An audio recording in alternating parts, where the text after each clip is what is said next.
মণিমালাস ব্লগে তোমাদের স্বাগত আর অনেক ভালোবাসা। আজকে আবারও একটা ব্লগ ভিডিও নিয়ে তোমাদের সামনে চলে আসলাম। আমার পিস্তত ভাসুরের মেয়ের জন্মদিন ছিল, তো সেখানেই আমরা যাচ্ছিলাম, তাই ভাবলাম তোমাদের সঙ্গেও একটুখানি শেয়ার করে নিই। আমার এডিট করতে একটু দেরি হয়ে গেছে বলে একটু দেরি করেই কিন্তু এটা আপলোড করা হলো। প্লিজ তোমরা কিছু মনে করো না, একটুখানি অ্যাডজাস্ট করে দেখে নিও। তো আমরা কিন্তু সন্ধে 7:30টার সময় রওনা দিলাম বাড়ি থেকে। আমাদের বাড়ির থেকে একটু দূরে, মানে টোটো করে তারপর অটো করে তারপর টোটো করে কিন্তু গন্তব্যস্থলে গেলাম।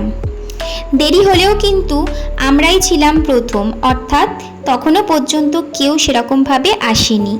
আর যার বার্থডে, সেই বার্থডে গার্ল তো ঘুমিয়েই পড়েছে গিয়ে জানতে পারলাম, যার ফলে একটুখানি লেটই হয়ে গেল ওদের কেক কাটিংয়ে। ভবনটা এত সুন্দর সাজিয়েছিল, তাই লোভ সামলাতে না পেরে আগে আমি ভিডিও করতে আরম্ভ করলাম। আমার ছেলে আর শাশুড়ি মা কিন্তু আগেই চলে এসেছে এবং তারা ওপরেও চলে গেছে, আর আমি পিছন থেকে ভিডিও করতে করতে উঠছি, কারণ খুব সুন্দরভাবে কিন্তু সাজিয়েছিল।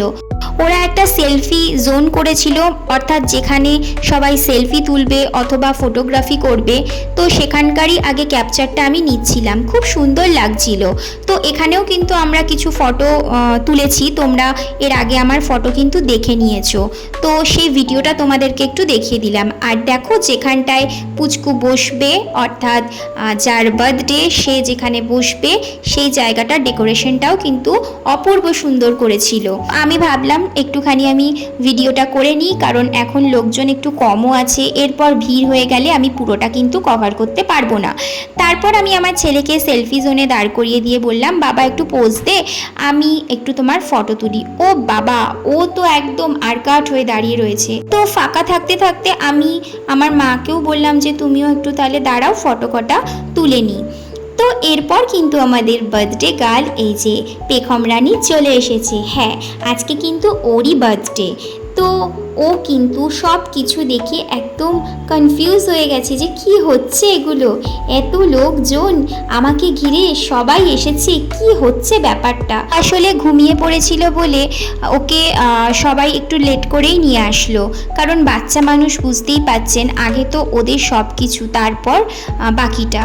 তো ও ঘুমিয়ে তারপর এসছে। তো ওর মা বলছে যে ওকে একদমই ওই সাজাতে পারিনি, তাই জন্য ওকে কাজল পরানোর চেষ্টা চলছিল। কিন্তু বুঝতেই পাচ্ছেন, বাচ্চাদের যতই চেষ্টা করেন না কেন, ওরা তো ওদের খেয়ালেই চলে। তো সেই জন্য ও একদমই সেটা পরাতে দিচ্ছিল না।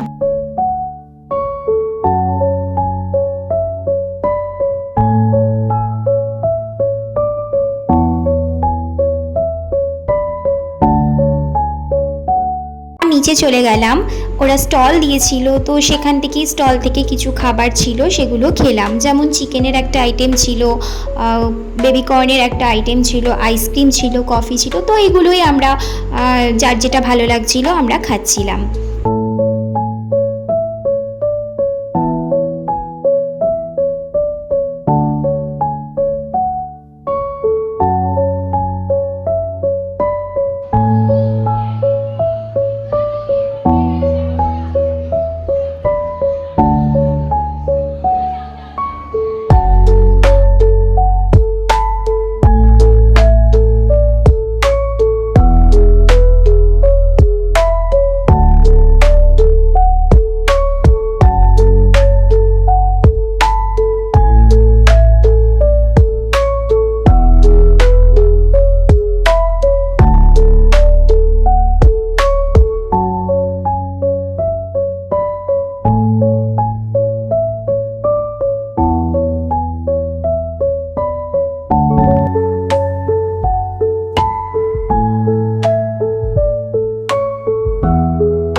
অনেকটা হয়ে গেছিলো, আর আমরা যেহেতু একটু দূরে থাকি সেই জন্য আমরা খেতে বসে গেলাম।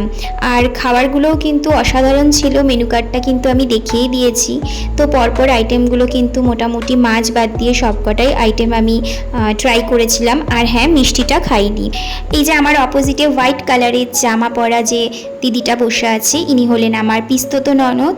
তো এই গ্রুপটার সাথে থাকলে পরে না সময় কিভাবে কেটে যাবে কেউ বুঝতেই পারবে না। আর অনেক দিন পরে যখন সবাই একসঙ্গে দেখা হয় তখন কিন্তু আনন্দ আর গল্পের শেষ থাকে না। খাওয়া দাওয়ার পর ওনারা কিন্তু আমাদেরকে গাড়ি করে বাড়িতে নামিয়ে দিয়ে গেছিলো। আজকের ব্লগ ভিডিওটা তাহলে এই পর্যন্তই রাখলাম। যদি ভালো লাগে তাহলে অবশ্যই লাইক, কমেন্ট, শেয়ার করো। আর আমার চ্যানেলটাকে সাবস্ক্রাইব করতে কিন্তু ভুলো না। টাটা।